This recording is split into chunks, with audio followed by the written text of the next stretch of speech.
कहानी है मैरी की, जो कि अपनी बेटी को हर हाल में सुरक्षित रखना चाहती है। लेकिन एक समय के बाद जब हम अपने बच्चों पे जरूरत से ज्यादा नजर रखते हैं तो इसका परिणाम बहुत ही बुरा हो सकता है। कहानी की शुरुआत होती है और हम देखते हैं कि मैरी हॉस्पिटल में है और आज उसकी डिलीवरी होने वाली है। और थोड़े समय के बाद उसे डॉक्टर्स बताते हैं कि उसे एक बेटी हुई है और ये सुन के मैरी बहुत ही खुश होती है। लेकिन पैदा होने के थोड़े समय बाद भी मैरी को उसकी बच्ची की आवाज सुनाई नहीं पड़ती, क्योंकि वो रो नहीं रही होती है। और ये देख के मैरी बहुत ही परेशान हो जाती है और वो रोने लगती है। लेकिन तभी उसे अपनी बेटी की आवाज सुनाई पड़ती है और वो फिर से खुश हो जाती है। और ये देख के हमें पता चलता है कि वो अपनी बेटी को लेकर के कितनी सेंसिटिव है। उसके बाद धीरे धीरे उसकी बेटी बड़ी होने लगती है और वो उसका नाम रखती है सेरा। और जब सेरा 3 साल की होती है और मैरी उसे बाहर पार्क में घुमाने ले जाती है और सेरा बच्चों के साथ खेलने लगती है और मैरी एक लेडी के साथ बात करने में बिजी हो जाती है और उसे थोड़ी देर के बाद एहसास होता है कि सेरा कहीं गुम हो गई है। और उसके बाद वो उसे ढूंढने लगती है और बहुत ही परेशान हो जाती है। लेकिन थोड़े समय के बाद उसे सेरा मिल जाती है। लेकिन इस बात का डर जो है मैरी के अंदर घुस जाता है कि कहीं ये चीज फिर से ना हो जाए और फिर से सेरा गुम ना हो जाए। उसके बाद मेरा को जो है आर्क एंजल के बारे में पता चलता है। आर्क एंजल एक ऐसी टेक्नोलॉजी है जिसका इस्तेमाल करके पेरेंट्स अपने बच्चों पे हमेशा नजर रख सकते हैं कि आखिर वो कहाँ हैं और वो क्या कर रहे हैं। उसके बाद मैरी जो है सेरा को लेकर के आर्क एंजल पहुंचती है और उसके बाद मैरी वहां पूछती है कि क्या ये सर्विस सुरक्षित तो है। तो वो लोग कहते हैं कि हाँ बिल्कुल सुरक्षित है और इसके बहुत ही अच्छे फीडबैक्स आ रहे हैं। उसके बाद वो लोग सेरा के दिमाग में एक छोटे से चिप को इम्प्लांट करते हैं जिसमें 1 सेकंड से भी कम का वक्त लगता है। और ये देख के मैरी को विश्वास नहीं होता है कि इतनी अनोखी टेक्नोलॉजी और सिर्फ 1 सेकंड में काम हो गया। उसके बाद आर्क एंजल वाले मैरी को एक टैबलेट देते हैं और बताते हैं कि इसके थ्रू आप सेरा को हमेशा मॉनिटर कर पाएंगे। और उसके बाद वो मैरी को फीचर समझाने लगते हैं, जिनमें सबसे पहला फीचर होता है उनकी लोकेशन, कि सेरा कहीं भी रहेगी उसकी लोकेशन मैरी देख पाएगी कि आखिर अभी वो कहाँ है और कितनी दूर है। उसके बाद दूसरा फीचर है हेल्थ रिपोर्ट, जिसमें मैरी हर चीज देख सकती है कि आखिर सेरा को किस चीज की कमी है और उसके शरीर में क्या हो रहा है। और यहाँ पे वो देखती है कि सेरा को आयरन की कमी है।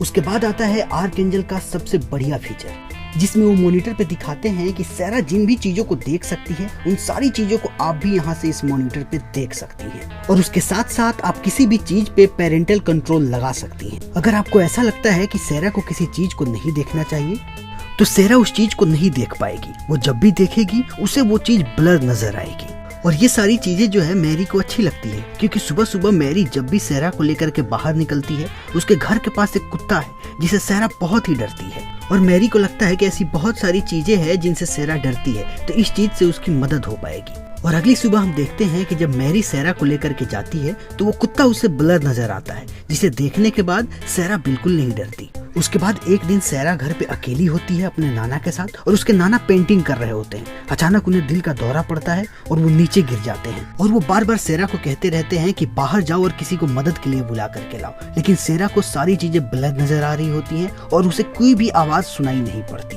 क्योंकि सेरा को ऐसी चीजें देखने से फिल्टर कर दिया गया है। और यहाँ पे हमें समझ में आता है कि कहीं ना कहीं इस टेक्नोलॉजी में गड़बड़ है जो नेचुरल चीजों को खराब कर रही है। लेकिन तभी मैरी जो है मॉनिटर को देखती है सेरा को देखने के लिए। तभी वो देखती है कि उसके नाना नीचे गिरे हैं और वो तड़प रहे हैं। और मैरी वापस आती है और उन्हें हॉस्पिटल ले जाती है और वो बच जाते हैं। लेकिन चीजें यहाँ से कुछ अलग होने लगती हैं और हमें समझ में आने लगता है कि सेरा का जो है इमोशनली नेचुरल ग्रोथ नहीं हो पा रहा है। उसके बाद टाइम बीतते जाता है और एक दिन जो है सेरा के नाना की डेथ हो जाती है और हम देखते हैं कि सेरा पे इस बात का कोई भी असर नहीं हो रहा है। सेरा उस कब्रिस्तान में बैठी है और उसकी माँ जो है उसके नाना के कब्र के सामने बैठ के रो रही है। लेकिन वो अपने माँ को रोते हुए नहीं देख पा रही है, क्योंकि इस चीज को फिल्टर कर दिया गया है और उसकी माँ उसे ब्लर नजर आ रही है। और ये चीज कितनी खतरनाक हो सकती है इसका पता हमें बाद में चलता है। और टाइम ऐसे ही बीतते जाता है, लेकिन सेरा के लिए चीजें बिल्कुल भी नॉर्मल नहीं होती है। जब वो स्कूल में जाती है तो कुछ बच्चे मारपीट की वीडियोस देख रहे होते हैं और सेरा कहती है कि उसे भी देखना है। तब सारे बच्चे कहते हैं कि तुम इस वीडियो को नहीं देख पाओगी क्योंकि इस पे पेरेंटल कंट्रोल है। लेकिन एक लड़का कहता है कि अगर तुम चाहो तो मैं इसकी सारी कहानी तुम्हें सुना सकता हूँ कि आखिर इस वीडियो में क्या हुआ है। और वो उसे वो कहानी सुनाने लगता है कि मारपीट में एक आदमी के मुंह से खून निकलने लगा। और तभी वो उससे पूछता है कि सेरा क्या तुमने कभी खून देखा है? और वो कहती है कि नहीं। तब वो बताता है कि खून एकदम अनार के जूस की तरह होता है। और तभी सेरा देखती है कि उस लड़के को भी फिल्टर कर दिया गया है, क्योंकि वो कुछ ऐसे शब्द बोल रहा है जिन शब्दों को सेरा को नहीं सुनना चाहिए। लेकिन यहाँ से जो है सेरा की क्यूरियोसिटी बढ़ जाती है उन चीजों के प्रति, खून के प्रति, कि आखिर खून कैसा होता है। और जब वो घर आती है तो अपने पेंसिल से अपने उंगली में छेद करने लगती है ताकि उसे खून दिखाई पड़े, और खून निकलता भी है, लेकिन उसे देख करके सैरा बिल्कुल भी परेशान नहीं होती। तभी ये चीज जो है मैरी को दिख जाती है और मैरी परेशान होकर के सैरा के पास आती है और उसे रोकने की कोशिश करती है। तब सैरा उसे एक थप्पड़ लगा देती है क्योंकि उसने सुन रखा था कि लड़ाई ऐसे ही की जाती है। उसके बाद मैरी डॉक्टर के पास जाती है और डॉक्टर कहता है कि इसका कारण जो है आर्कएंजल हो सकता है, क्योंकि आर्कएंजल के इस्तेमाल से बच्चों का नेचुरल ग्रोथ नहीं हो पाता है और वो बहुत सारी चीजों को नहीं समझ पाते हैं। उनके लिए बहुत सारे इमोशंस ऐसे होते हैं जिसको उन्होंने कभी फील ही नहीं किया होता है, और इसीलिए आर्कएंजल को अभी तक पूरे देश में लॉन्च नहीं किया गया है और इसे बहुत सारे देशों ने बैन कर रखा है, जैसे कि यूरोप, और लगता है कि हमारे देश में भी इसे जल्दी ही बैन कर दिया जाएगा। और ये सुनने के बाद मैरी डिसाइड करती है कि अब से वो भी आर्कएंजल का इस्तेमाल नहीं करेगी। और आर्कएंजल के बिना जैसे ही सैरा घर से बाहर निकलती है, वो सबसे पहले उस कुत्ते से डर जाती है, क्योंकि अब वो ब्लर नहीं है, अब वो उसे नजर आ रहा है और वो उस पे भौंक रहा है। और उसके बाद वो जैसे स्कूल पहुंचती है, वो देखती है कि दो लड़के आपस में लड़ रहे हैं। उसके बाद एक लड़का बैठा है और उसके चेहरे पे खून लगा है, और ये देखने के बाद वो लड़का उससे कहता है कि तुम्हें तो ये नजर नहीं आ रहा होगा। और सैरा कहती है कि मुझसे पेरेंटल कंट्रोल हटा दिया गया है, यानी कि आर्कएंजल खत्म, अब मैं ये देख सकती हूँ। उसके बाद वो लड़का जो है सैरा को वो सारी चीजें दिखाता है जिन पे पेरेंटल कंट्रोल था, जैसे कि पॉर्न और एक्सट्रीमली वायलेंट फिल्में।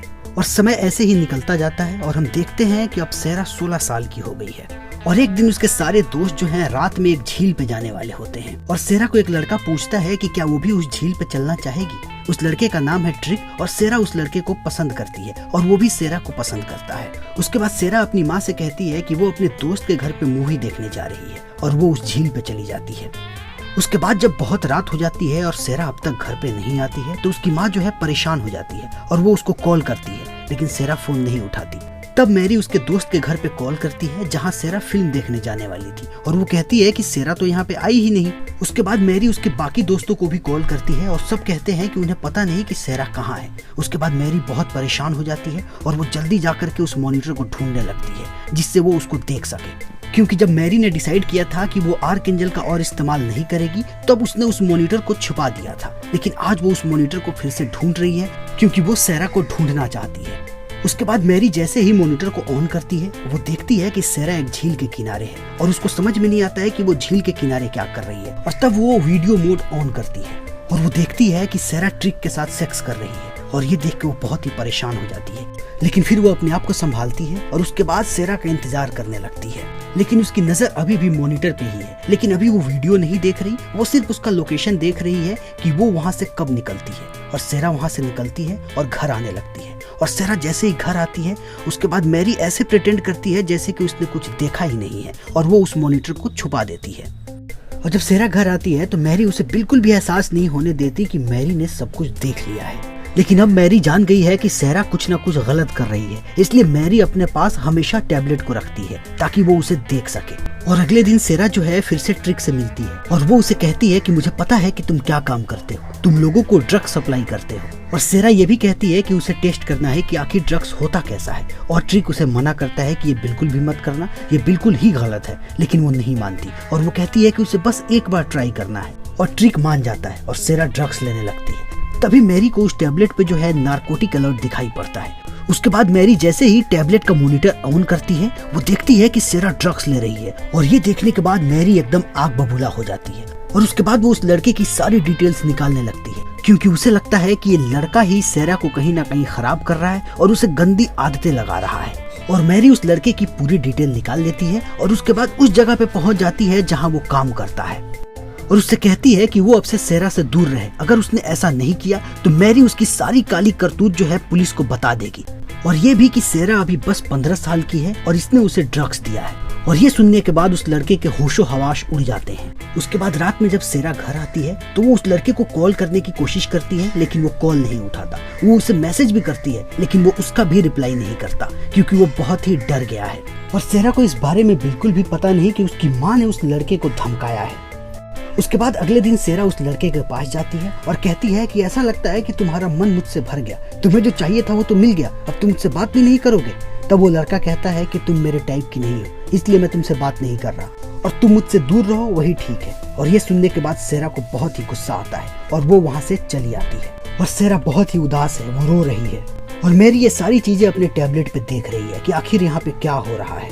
और तभी मैरी के टैबलेट पे एक नोटिफिकेशन आता है जिसमें उसे पता चलता है कि सेरा अब प्रेग्नेंट हो गई है। और ये देखने के बाद वो और भी परेशान हो जाती है, लेकिन वो नहीं चाहती कि सेरा भी परेशान हो, इसलिए वो चुपके से जाती है और एक इमरजेंसी कॉन्ट्रासेप्टिव पिल खरीद के लाती है। और उसके बाद सुबह सुबह जो है सेरा के शेक में उसे मिला के पिला देती है ताकि सेरा को इस बात की भनक भी ना लगे। और सेरा उस शेक को पी भी लेती है। उसके बाद जैसे ही सेरा स्कूल में जाती है उसे उल्टी होने लगती है और वो समझ नहीं पाती है कि आखिर उसे उल्टी क्यों हो रही है। और उसके बाद वो डॉक्टर के पास जाती है इसका पता लगाने के लिए। और डॉक्टर कहती है कि हमें पता चला है कि तुम्हारी उल्टी का कारण है ईसी पिल्स जो तुमने बच्चा गिराने के लिए खाया था, और दवाई ने अपना काम कर दिया है और अब तुम प्रेग्नेंट नहीं हो। लेकिन ये सुनने के बाद सेरा और भी सरप्राइज हो जाती है और वो कहती है कि मैं प्रेग्नेंट नहीं हूँ, मैंने कोई दवाई नहीं खाई। और तब उसे डॉक्टर समझाते हैं कि परेशान होने की कोई भी जरूरत नहीं है, अब तुम प्रेग्नेंट नहीं हो। और उसके बाद से जो है सेरा को कुछ शक होना शुरू हो जाता है और वो सोचती है कि हो ना हो ये काम उसकी माँ ने किया है। उसके बाद वो जल्दी घर आती है और डस्टबिन में उस कॉन्ट्रासेप्टिव का जो है कवर ढूंढने लगती है और उसे वो कवर मिल भी जाता है। और उसके बाद वो समझ जाती है कि ये उसकी माँ ने किया है। और उसके बाद वो उस टैब को ढूंढने लगती है क्योंकि उसे पता है कि ये सारी चीजें उसकी माँ ने जो है उसी टैब पे देखा है कि इसने सेक्स किया है और उसके बाद ये प्रेग्नेंट हो गई है। और थोड़ी देर के बाद सेरा को वो टैब मिल भी जाता है और वो देखती है कि उसकी माँ ने हर चीज देख ली है, यहाँ तक कि उसे सेक्स करते हुए भी देखा है। और ये देखने के बाद वो भड़क जाती है और अपना सामान पैक करने लगती है घर छोड़ के भागने के लिए। और उसके बाद मैरी जैसे ही घर में आती है वो देखती है कि घर की सारी चीजें बिखरी पड़ी है। और उसके बाद वो जैसे ही बेडरूम में जाती है देखती है कि वो टैब उसके बिस्तर पे पड़ा है जिसे उसने छुपा दिया था। और वो समझ जाती है कि सेरा ने सब कुछ देख लिया है। और उसके बाद वो देखती है कि सेरा उसके पीछे ही खड़ी है। और उसके बाद सेरा कहती है कि आप मेरे साथ ऐसा कैसे कर सकती हैं, एक माँ अपने बेटी को ऐसे कैसे देख सकती है किसी लड़के के साथ। और मैरी उसे समझाने की कोशिश करती है कि मैं बस तुम्हें सुरक्षित रखना चाहती थी, मैं बस जानना चाहती थी कि तुम कहाँ हो, मैंने कुछ नहीं देखा। और उसके बाद सेरा और भी भड़क जाती है और मैरी के हाथ से टैबलेट छीन के उसे बंद करने की कोशिश करती है, लेकिन टैबलेट बंद नहीं होता। और सेरा को और भी गुस्सा आता है और वो उस टैबलेट से जो है मैरी को मारने लगती है। और तभी मैरी का चेहरा जो है ब्लर हो जाता है और सेरा को पता नहीं चलता कि वो मैरी को कुछ ज्यादा ही हर्ट कर रही है। और थोड़ी देर के बाद जब फिल्टर ऑफ होता है तो वो देखती है कि उसने कुछ ज्यादा ही मार दिया है मैरी को और मैरी बहुत ही बुरी तरीके से जख्मी हो चुकी है। और उसके बाद सेरा वहाँ से भाग जाती है और मेरी होश में आने के बाद फिर से सेरा को ढूंढने की कोशिश करती है, लेकिन वो उसे नहीं मिलती। और वो टैब भी टूट चुका है, इसलिए अब वो उसे देख भी नहीं सकती कि आखिर वो कहाँ है। और उसके बाद हम देखते हैं कि सेरा एक ट्रक में बैठ के कहीं जा रही है, जिससे हमें पता चलता है कि सेरा शहर छोड़ करके जा रही है और शायद वो लंबे समय तक यहाँ वापस नहीं आएगी। और उसके बाद ये एपिसोड यहीं पे खत्म हो जाता है। और इस एपिसोड ने हमें बताने की कोशिश की है कि अगर किसी बच्चे का नेचुरल ग्रोथ ना हो और उसे अगर हम गलत और सही दोनों चीजें ना देखने दे तो वो कभी नहीं परख पाएगा कि क्या गलत है और क्या सही है। सेरा के साथ भी बचपन से यही हुआ। जब सेरा के नाना मरे थे और मैरी रो रही थी तब सेरा ने इस चीज को भी नहीं देखा कि माँ बाप का प्यार क्या होता है और उनसे अलग होने के बाद बच्चों पे क्या बीतती है। और उसके साथ साथ हमने ये भी देखा कि एक समय के बाद हम अपने बच्चों पे किसी किस्म की कोई भी पाबंदी नहीं लगा सकते और उन पे हमेशा नजर भी नहीं रख सकते, वरना इसका अंजाम बहुत ही बुरा हो सकता है। और ब्लैक मिरर को अपने ऐसे ही मैसेजेस के लिए इतना खास माना जाता है। आज के वीडियो में इतना ही। उम्मीद है आपको वीडियो पसंद आई होगी। अगर आपको वीडियो पसंद आया हो तो इसको लाइक करें, शेयर करें और चैनल को सब्सक्राइब करें।